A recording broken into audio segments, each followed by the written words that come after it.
Hello my lovely English learners, welcome back to my channel. Friends, आप मेरे हाथ में जो बुक देख रहे हैं ये बहुत ही पॉपुलर बुक है और शायद आप में से सभी लोगों को इस बुक का नाम ज़रूर पता होगा। और इस बुक के ऊपर जो हमारे इंडिया के 11th प्रेसिडेंट हैं उनका APJ अब्दुल कलाम जी, उनकी ऑटोबायोग्राफी के ऊपर ये बुक है, विंग्स ऑफ फायर। यदि फ्रेंड्स आप इंग्लिश लर्निंग जर्नी में हैं, हिंदी मीडियम से हैं और डिफ़िकल्टी फाइंड आउट कर रहे हैं बुक रीडिंग जब आप करते हैं तो आपको इंग्लिश के सेंटेंस समझ में नहीं आते क्योंकि उसमें बहुत सारे इंग्लिश एक्सप्रेशंस होते हैं, इडियोमेटिक एक्सप्रेशंस होते हैं, फ्रेजल वर्ब होती है, ग्रामर, कुछ टेंसेस उसमें होते हैं जिसमें कि आपको सेंटेंस समझ में नहीं आती है, मॉडर्न इंग्लिश वोकैबुलरी होती है। तो फ्रेंड्स, यदि आप इंग्लिश भाषा को समझ नहीं पा रहे हैं, हिंदी मीडियम से हैं, खासकर कोई कॉम्पिटिटिव एग्जाम की तैयारी कर रहे हैं और वहाँ पर भी अनसिन पैसेज आता है, कॉम्प्रेसिव पैराग्राफ आता है जिसमें कि आपको क्वेश्चंस उस पहले पैराग्राफ को पढ़ना होता है, समझना होता है और उससे क्वेश्चन आंसर फाइंड आउट करके लिखना होता है। तो फ्रेंड्स, यदि आप उस जर्नी में हैं तो आप मेरे इस वीडियो को ज्वाइन करें। क्यों, मैं ऑलरेडी इस बुक के 26 वीडियोस को शूट कर चुकी हूं और मेरी आप प्लेलिस्ट में जाएं, मेरे चैनल को सब्सक्राइब करें और उन सारी वीडियो का ज़रूर फ़ायदा उठाएं। सो फ्रेंड्स, मैं यहाँ पर आपको एक एक शब्द को बहुत अच्छे से ट्रांसलेट करूँगी इंग्लिश से हिंदी में। इसकी सारी एक एक वोकैबुलरी को, एक्सप्रेशंस को बहुत अच्छे से डिस्क्राइब करूँगी और मैं आपको सिखाने वाली हूँ इस बुक के जितने भी अच्छे अच्छे वोकैबुलरी हैं, स्ट्रॉन्ग वोकैबुलरी, और उसे अपनी डे टू डे लाइफ में कैसे इनकॉर्पोरेट करेंगी वो सब हम इस वीडियो में सीखने वाले हैं। सो फ्रेंड्स, बुक रीडिंग तो हर कोई कर लेता है, लेकिन प्रॉपर बुक रीडिंग किस तरीके से करनी चाहिए, और यदि आपको एक ही वीडियो में ग्रामर, एक्सप्रेशंस, फ्रेजल वर्ब, बहुत कुछ जो इंग्लिश का जो निचोड़ है वो आपको एक ही यदि वीडियो में मिल जाए तो बहुत ही अच्छी बात है। So friends, without any further do, let's dive into the session. और चलिए फ्रेंड्स, अब स्टार्ट करते हैं वीडियो। और यदि आप चैनल पर नए हैं तो please do subscribe my channel and don't forget to hit the bell icon. So without any further do, let's get into the video. So friends, screen पर आपको ये जो पैराग्राफ दिख रहा है इसके नीचे मैंने इंपॉर्टेंट जो वर्ड्स हैं उन्हें अंडरलाइन किया हुआ है। तो चलिए शुरू करते हैं। After completing my first year when I had to option for a specific branch. Friends, इस जो पैराग्राफ को स्टार्ट करने से पहले मैं आपको बता देती हूँ कि यहाँ पर इसके पहले पिछले पैराग्राफ में MIT कॉलेज में, मद्रास इंस्टीट्यूट ऑफ टेक्नोलॉजी में APJ अब्दुल कलाम जी को एडमिशन मिला और वहाँ पर उनका फर्स्ट ईयर कंप्लीट हो चुका है और अब उनको एक स्पेसिफिक विशिष्ट ब्रांच इंजीनियरिंग में चॉइस करनी है। तो ये जो पैराग्राफ है वो इसी से रिलेटेड है, तो इसीलिए मैंने आपको फर्स्ट बताया है। ये जो लिखा हुआ है first line, after completing my first year, my यहाँ पर APJ अब्दुल कलाम जी खुद अपनी बात कर रहे हैं। आफ्टर मतलब बाद में, कंप्लीटिंग मतलब कोई चीज़ पूरा होना, फिनिश होना। माय फर्स्ट ईयर, तो इंजीनियरिंग का फर्स्ट ईयर कंप्लीट होने के बाद में when I had to option for specific branch. अब देखिए फ्रेंड्स, मॉडल वर्ब की हम बात करते हैं। हैड टू एक मॉडल वर्ब है।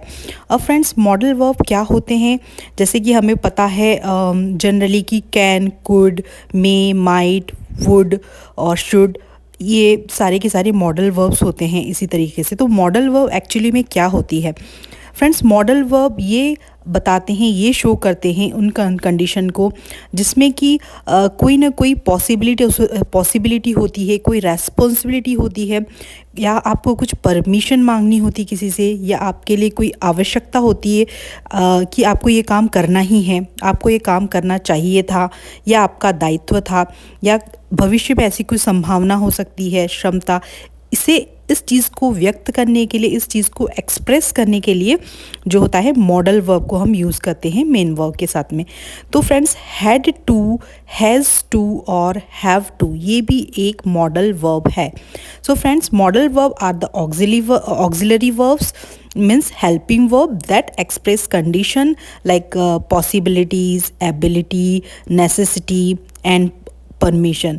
तो model verb used with the main verb to convey idea like certainty, willingness obligation, obligation मतलब रेस्पॉन्सिबिलिटी। प्रोहिबिशन मतलब कोई चीज़ आपके लिए जैसे निषेध है कि नहीं, यहाँ पर सिगरेट पीना मना है, तो इसमें भी आप यहाँ पर मॉडल वर्ब यूज़ करेंगे उसे एक्सप्रेस करने के लिए इस सेंटेंस को। तो ये मॉडल वर्ब होता है जो कि इन सारी सिचुएशन में यूज़ होता है। अब फ्रेंड्स, हैड टू एक मॉडल वर्ब है जिसे कि हम पास्ट में कोई रेस्पॉन्सिबिलिटी या आवश्यकता को एक्सप्रेस करने के लिए हम यूज़ करते हैं। तो जैसे कि एक एग्जांपल देती हूँ कि अचानक से बारिश हो गई इसलिए मुझे घर जाना पड़ा। तो because of the sudden rain I had to rush home, मतलब अचानक से बारिश हुई और ये ज़रूरत थी कि मुझे घर को जाना पड़ा क्योंकि बारिश हो गई। तो because of the sudden rain I had to rush home. तो इसे हम अपनी डे टू डे लाइफ में इस तरीके से यूज़ कर सकते हैं। आइए कुछ और एग्जाम्पल देखते हैं। अब जैसे कोई ज़रूरी काम आ गया तो आपको कल जैसे घर जल्दी निकलना पड़ा, तो वहाँ पर भी आप हैड टू यूज़ करेंगे। I had to leave early yesterday because of an emergency. तो या फिर जैसे कि आपकी तबीयत ख़राब थी कल और आप एक कंफर्टेबल फील नहीं कर रहे थे, तो आप एक पार्टी में थे, आपको पार्टी छोड़ के जाना पड़ा, तो वहाँ पर भी आप इस तरीके के सेंटेंस बनाएंगे कि I had to leave the party early because I was feeling unwell, कि मेरी तबीयत ठीक नहीं लग रही थी इसलिए मैं कल जल्दी पार्टी छोड़कर चला गया था। तो यहाँ पर कुछ नेसेसिटी आवश्यकता होती है, वहाँ पर हम मॉडल वर्ब यूज़ करते हैं। या फिर जैसे कि रास्ते में कल रात आप आए और आपको बस नहीं मिली तो आपको पैदल घर जाना पड़ा, तो जाना पड़ा, करना पड़ा, इस तरह के सेंटेंस हम हैड टू को मॉडल वर्ब से बनाते हैं। तो we had to walk home last night because there were no buses. तो फ्रेंड्स, हैड टू का स्ट्रक्चर ये है कि पहले सब्जेक्ट आएगा, उसके बाद में हैड टू यानी कि मॉडल वर्ब आएगी, उसके बाद में वर्ब की बेस फॉर्म यानी कि फर्स्ट फॉर्म। तो जैसे ही हैड टू हम पास्ट में हुई घटनाओं के लिए बनाते हैं, वैसे यूज़ करते हैं, वैसे ही सेम हम हैव टू और हैज़ टू यूज़ करते हैं प्रेजेंट टाइम में, ये चीज़ बताने के लिए कि फ्यूचर में हम कुछ ऐसी घटनाएं करने जा रहे हैं। जैसे कि मुझे करना पड़ेगा, जैसे मुझे एग्ज़ाम के लिए पढ़ाई करनी पड़ेगी, तो I have to study for the exam. या फिर मुझे रात को 10 बजे तक मेरे पापा को फ़ोन करना पड़ेगा, तो she has to call her parents by 10 o'clock। या फिर सारा को कॉम्पिटिटिव एग्ज़ाम क्लियर करने के लिए बहुत सारी बुक पढ़नी पड़ेगी, तो Sara has to read a lot of books to clear the competitive exam. So friends, यहाँ पर एक चीज़ जो बात याद रखने की है, हैज़ टू और हैव टू या फिर हैड टू सभी के साथ में वर्ब की फर्स्ट फॉर्म आएगी। और यदि आपका सब्जेक्ट प्लूरल है यानी कि आई वी दे यू, इसके साथ में हमेशा आएगा हैव टू, और ही शी इट के साथ में आएगा हैज़ टू। तो हमेशा ये चीज़ याद रखना है। और बाकी यदि पास्ट टेंस है तो कोई कंपल्शन नहीं है, वहाँ पर सिर्फ हैड टू ही आएगा। तो शायद फ्रेंड्स आपको अच्छे से क्लियर हो चुका होगा model verb have to, has to और हैड टू। तो अब जब भी कभी आप बुक रीडिंग करें और model verb has to, have to या फिर अपनी डे टू डे लाइफ में इस मॉडल वर्ब को यूज़ करने की ज़्यादा से ज़्यादा कोशिश करें। अब चलिए आगे बढ़ते हैं। After completing my first year when I had to option for specific branch। अब देखिए, जब APJ अब्दुल कलाम जी का इंजीनियरिंग का फर्स्ट ईयर कंप्लीट हो गया तो उन्हें एक स्पेसिफिक ब्रांच, एक विशिष्ट शाखा इंजीनियरिंग में एक सब्जेक्ट चॉइस करना था। तो इसीलिए यहाँ पर करना पड़ा, व्हेन आई हैड टू, करना पड़ा, मुझे क्या करना पड़ा, उन्हें एक स्पेसिफिक ब्रांच को, शाखा को, सब्जेक्ट को चॉइस करना पड़ा। I almost spontaneously chose aeronautical engineering. I almost, I यहाँ APJ अब्दुल कलाम जी खुद की बात कर रहे हैं। ऑलमोस्ट यानी कि लगभग, स्पॉन्टेनियसली यानी कि होता है without being asked of one's own accord, मतलब खुद ही अपने आप कोई डिसीज़न ले लेना, सडनली, अचानक से, ऑटोमेटिकली, विदाउट थिंकिंग, अनायास ही। तो स्पॉन्टेनियस मतलब अचानक से, सडनली। चोज देखिए यहाँ पे चूज़ की सेकेंड फॉर्म ऑफ वर्ब है चूज़, चोज, चूजन, यानी कि कोई चीज़ को चॉइस करना या छांटना। तो चूज़ एरोनॉटिकल इंजीनियरिंग। तो उन्होंने कहा कि जब उन्होंने फर्स्ट ईयर में उनको चॉइस करना था सब्जेक्ट को, तो उन्होंने स्पॉन्टेनियसली एक एरोनॉटिकल इंजीनियरिंग को चॉइस किया, जो कि मैंने उनको आपको पिछले वीडियो में बताया था कि दो जो है डीकमीशनेटेड जो है एयरक्राफ्ट रखे हुए थे, उन्हें देखकर उनके प्रति वो बहुत ही फैसिनेटेड थे। तो ये वाली वोकैबुलरी भी आपने पिछले वीडियो में 26 वाले वीडियो में पढ़ चुके हैं। The goal was very clear in my mind now. अब जो गोल मतलब होता है फ्रेंड्स, देखिए गोल के क्या क्या सिनोनिम हो सकते हैं। गोल मतलब होता है ऑब्जेक्टिव, एम, या फिर डेस्टिनेशन, लक्ष्य, टारगेट और परस्यूट, ये सारे गोल के सिनोनिम हैं। तो उनका लक्ष्य जो था वो बिल्कुल क्लियर था उनके दिमाग में।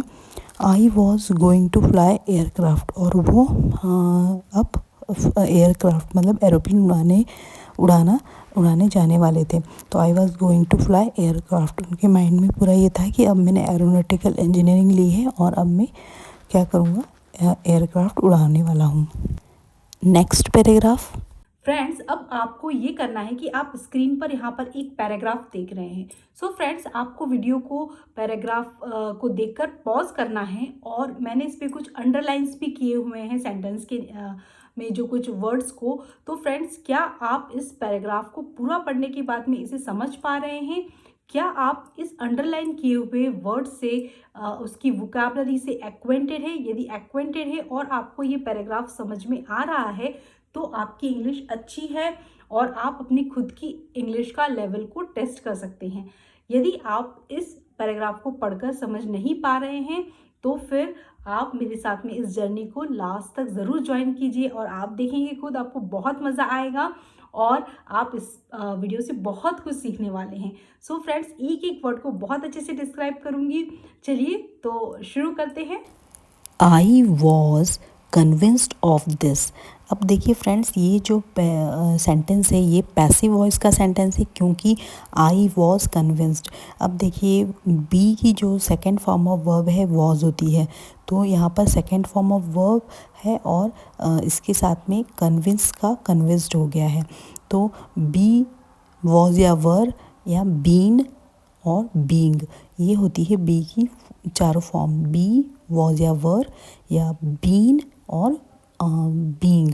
तो यहाँ पर जो है वॉज आई है, तो इसीलिए ये जो है मैं पूरी तरह से आश्वस्त था। कन्विंस्ड मतलब होता है आश्वस्त होना किसी चीज़ से। तो यहाँ पर जो है एक्शन जो है वो किसी के द्वारा उन्हें आश्वस्त किया जा रहा है, तो ये पैसिव वॉइस का सेंटेंस है। तो कन्विंस्ड मतलब होता है friends completely certain about something, यानी कि किसी चीज़ से पूरी की तरह से आश्वस्त होना। जैसे कि एक एग्जांपल से इसे और अच्छे से समझते हैं कि उसने मुझे आश्वस्त किया कि ये जो स्टोरी है वो बिल्कुल सही है, सच्ची है।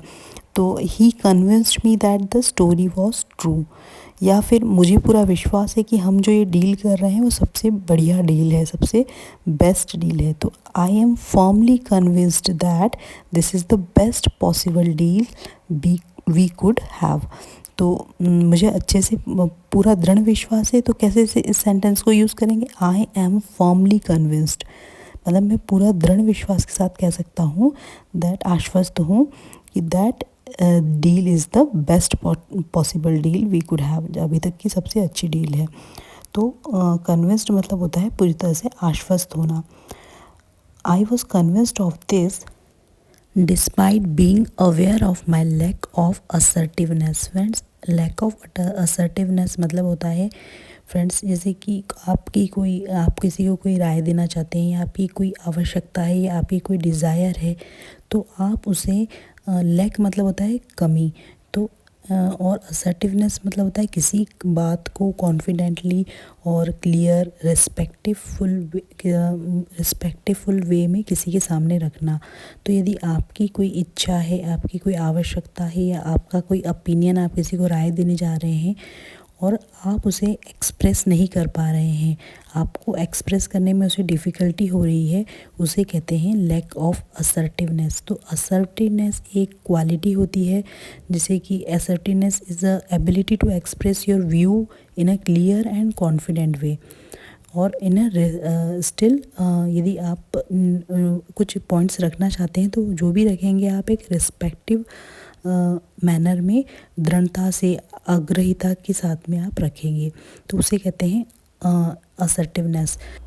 सो despite being aware of my lack assertiveness, मतलब डिस्पाइट मतलब होता है यहाँ पर के बावजूद, बीइंग अवेयर मतलब कि मैं जानता हूँ कि मैं लैक असर्टिवनेस हूँ, यानी कि मेरे भीतर जो मुखरता की जो कमी होती है ना, मतलब मैं कि अपनी बात को स्पष्ट रूप से किसी के सामने दृढ़ता से नहीं रख पाता हूँ, which probably came about because of my humble background.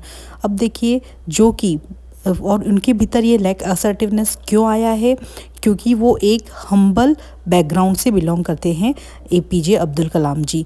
तो प्रोबेबली मतलब फ्रेंड्स होता है शायद, परहैप्स, मे बी, या कदाचित, जैसे बोलते हैं ना ऑब्वियसली, तो ये इसके सिनोनिम है प्रोबेबली के, शायद, कदाचित, परहैप्स और मे बी, ऑब्वियसली, ये सारे सिनोनिम से। केम अबाउट मतलब से आता हूँ, किससे बिलोंग करते हैं वो, because of my humble background. Humble का मतलब देखो फ्रेंड्स होता है बहुत ही विनम्र हो और जो है साधारण परिवार से है। तो यहाँ पर देखिए हम्बल बैकग्राउंड मतलब होता है कि जो बहुत दिखावा नहीं करते हैं। जैसे कि बहुत कोई अमीर है तो वो बहुत दिखावा करता है कि मेरे पास में पैसा है, मेरे पास गाड़ी है, मेरे पास अच्छा घर है, लेकिन हम्बल बैकग्राउंड के लोग जो होते हैं वो अपनी जो है कैसी भी परिस्थिति में हो, चाहे वो ऊंचे हो चाहे नीचे हो, अपने जो है पुराने जो सिचुएशन को कभी नहीं भूलते हैं और हमेशा विनम्र रहते हैं। तो इसके एग्जाम्पल से हम्बल बैकग्राउंड को और अच्छे से समझते हैं। जैसे कि धनवान और प्रसिद्ध होने के बावजूद भी वह कभी भी अपनी दीन पारिवारिक पृष्ठभूमि को नहीं भूली। तो despite being rich and famous, she never forgot her poor family background. So friends, इसका मतलब होता है हम्बल बैकग्राउंड मतलब एक विनम्र पृष्ठभूमि से आना, या जो बहुत ही दिखावटी ना हो और बनावटी ना हो, तो इसे कहते हैं हम्बल बैकग्राउंड। तो APJ अब्दुल कलाम जी भी बहुत ही विनम्र बैकग्राउंड के लोग थे और बहुत ही विनम्र, हम्बल थे, उनके पास बहुत कुछ था, लेकिन फिर भी वो दिखावा नहीं करते। इसीलिए वो यहाँ पर कहना चाहते हैं कि मैं इसीलिए कन्विंस्ड था क्योंकि मुझे पता था कि मैं बहुत ही लैक असर्टिवनेस हूँ, अपनी बात को सामने अच्छे से नहीं रख पाऊँगा, और ये जो लैक असर्टिवनेस का गुण उनके हम्बल बैकग्राउंड के कारण आया है। Around this time I made special effort to try the communicate with different kinds of people. अब देखिए अराउंड दिस टाइम मतलब इस समय के आसपास। आई मेड यहाँ पर मेक की सेकेंड फॉर्म ऑफ वर्ब है, मेक, मेड, क्योंकि पास्ट में घटना हुई है इसलिए सिंपल पास्ट टेंस से ये सेंटेंस बना है। आई मेड स्पेशल एफर्ट मतलब उन्होंने अपनी तरफ से बहुत सारी कोशिशें करी, टू ट्राई मतलब कोशिश करना, एफर्ट्स दिए, एंड कम्युनिकेट का मतलब होता है एक किस लोगों से बातचीत करने की कोशिश की, with different kinds of people, मतलब तरह तरह के लोगों से बात करने की कोशिश की, इस बारे में कि उन्होंने ये जो सब्जेक्ट चुना है वो किस तरीके से उनके जीवन में आगे बढ़ने में उनको उनके करियर पॉइंट ऑफ व्यू से उन्हें हेल्प करेगा। तो अब यहाँ पर देखिए अराउंड दिस टाइम को हम किस तरीके से समझे, अराउंड दिस टाइम के कुछ एग्जांपल किस तरीके से हम यूज़ कर सकते हैं इसे डेली लाइफ में इंग्लिश बोलने में। तो जैसे कि लास्ट ईयर हम इसी समय के आसपास समर वेकेशन की प्लानिंग कर रहे थे, तो sentence will be around this time last year we were planning our summer vacation, या फिर इसी समय वो हमेशा घर को वापस आता है। तो he usually gets home around this time every evening, तो इसी समय हर शाम को वो घर आती है। या फिर इसी the flower should start blooming around this time of year, मतलब इसी समय के आसपास हम जितने भी फ्लावर्स होते हैं, ब्लूमिंग मतलब जो बोलते हैं ना बसंत आती है, सभी एक साथ में फ्लावर फूल खिलते हैं, तो उसे कहते हैं इसी समय के आसपास हम हर साल फूल खिलते हैं, तो खिलते हैं या खिलने चाहिए, तो the flower should start blooming मतलब खिलना, बाहर आना, around this time of the year. तो अराउंड दिस टाइम से आप बहुत ही खूबसूरत सेंटेंस बना सकते हैं। तो आप कभी भी अराउंड दिस टाइम अपनी कहीं पे भी पढ़ें या देखें तो उससे रिलेटेड सेंटेंस ज़रूर बनाएं। तो इस तरीके से बुक रीडिंग करनी चाहिए। तो पूरे सेंटेंस पैराग्राफ का कि अपनी मुखरता की कमी से अवगत होने के बावजूद भी जो शायद मेरी विनम्र पृष्ठभूमि के कारण आया था, इस बात से मैं आश्वस्त था। सो इस दौरान मैंने विभिन्न प्रकार के लोगों से साथ संवाद करने की बात करने के लिए विशेष प्रयास किए। तो इस पूरे जो पैराग्राफ का ये मीनिंग निकलेगा। चलिए आगे बढ़ते हैं। There were setbacks, disappointments and distraction, यानी कि असफलताएं, निराशाएं और व्याकुलताएं। सेटबैक्स मतलब फ्रेंड्स होता है नाकामयाबी, यानी कि देयर वर अनएक्सपेक्टेड प्रॉब्लम्स आ जाना, जो अचानक से कोई प्रॉब्लम आ जाना जो पता ना होना, डिले, या फिर इसके जो सिनोनिम होते हैं डिफीट, डिले, डिफ़िकल्टी, हिंड्रेंस और मिसफॉर्च्यून, ऑब्स्ट्रिकल। तो ये सारी की सारी जो सेटबैक है ना उसके जो हैं सिनोनिम्स हैं। तो setback means there were unexpected problems और delay that prevented progress towards a goal. अपने गोल को अचीव करने के बीच में कोई ऐसे अनएक्सपेक्टेड प्रॉब्लम आ जाना, जो मुसीबतें आ जाना, उसे कहते हैं सेटबैक। और डिसअपॉइंटेड मीन्स सैडनेस और रिग्रेट, डिसमे, सॉरो।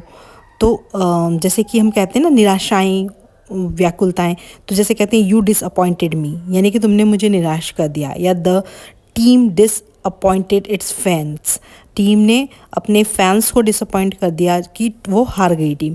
तो उसे कहते हैं डिसअपॉइंटमेंट, मतलब कि एक निराशाजनक निराशा करना। तो there were setbacks, disappointments and distractions. Distraction मतलब होता है फ्रेंड्स अपने पथ से, एक मार्ग से डिस्ट्रैक्ट हो जाना, अपना ध्यान भटका देना, तो उसे कहते हैं डिस्ट्रैक्शंस। तो फ्रेंड्स उस समय APJ अब्दुल कलाम जी जब सब्जेक्ट चूज़ कर रहे थे और वहाँ पर उन्होंने एरोनॉटिकल इंजीनियरिंग लिया, तो उनके माइंड में बहुत सारे क्वेश्चंस थे करियर को लेकर कि ये जो करियर में मैं इस सब्जेक्ट को आगे बढ़ूँगा लेकर, क्या मुझे ये सही मैंने सब्जेक्ट चूज़ किया है। तो इसीलिए वो वहाँ पर उन्हें कुछ ऐसे गाइडलाइंस नहीं मिल रहे थे, इसीलिए there were setbacks, disappointments and distraction, ये वाली लाइन लिखी है उन्होंने। But my father's inspiring words anchored me in those periods of nebulous drift। Friends बहुत ही इंपॉर्टेंट लाइन है।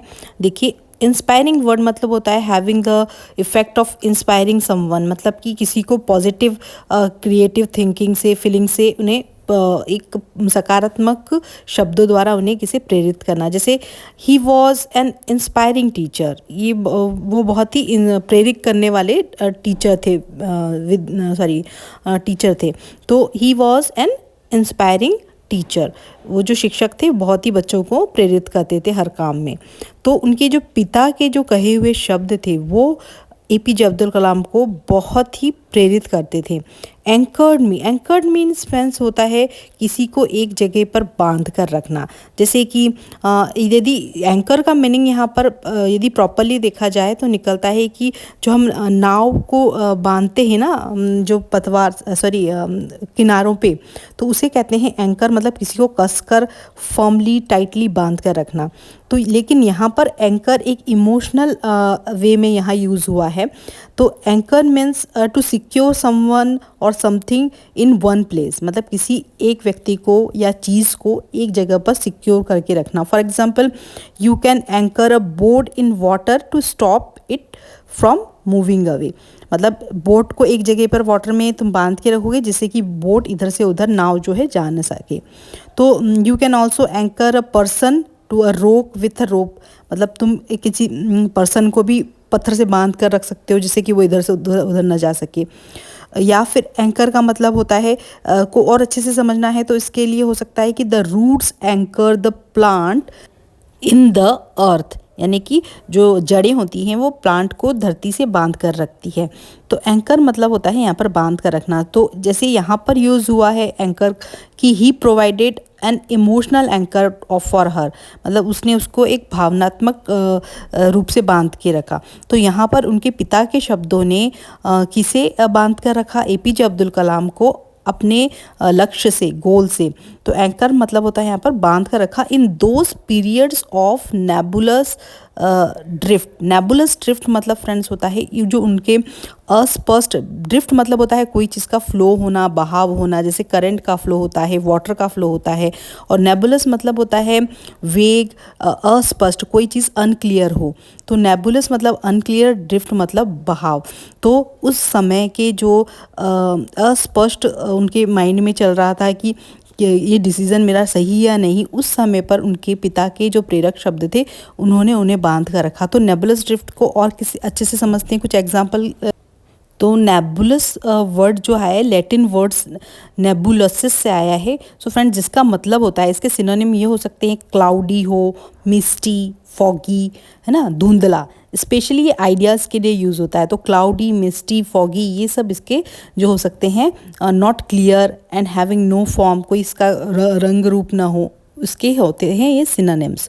अब देखो एग्जाम्पल में, या फिर ऐसे बोल सकते हैं इसका, और एक इसका होता है वेग, इनडिस्टिंक्ट, अनक्लियर। ये हुआ सब नेबुलियस का जो आपका सिनोनिम। एग्ज़ाम में आपको इस तरीके से इसके सिनोनिम दिख सकते हैं। जैसे कि she has a few nebulous idea about what she might want to do in the future but nothing definite.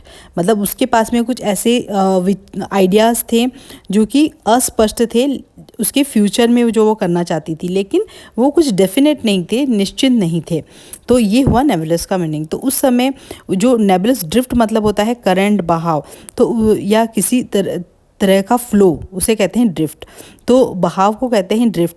तो उस समय जो APJ अब्दुल कलाम जी के पिताजी, उनके शब्दों ने, प्रेरक शब्दों ने, इंस्पायरिंग वर्ड्स ने APJ अब्दुल कलाम को बांध कर रखा। Anchor me in those period of नेबुलस drift. नेबुलस drift मतलब उनके जो अस्पष्ट जो बहाव था उनके माइंड में चल रहा था, उन्हें बांध कर रखा। ही who knows others is learned, but the wise one is the one who knows himself.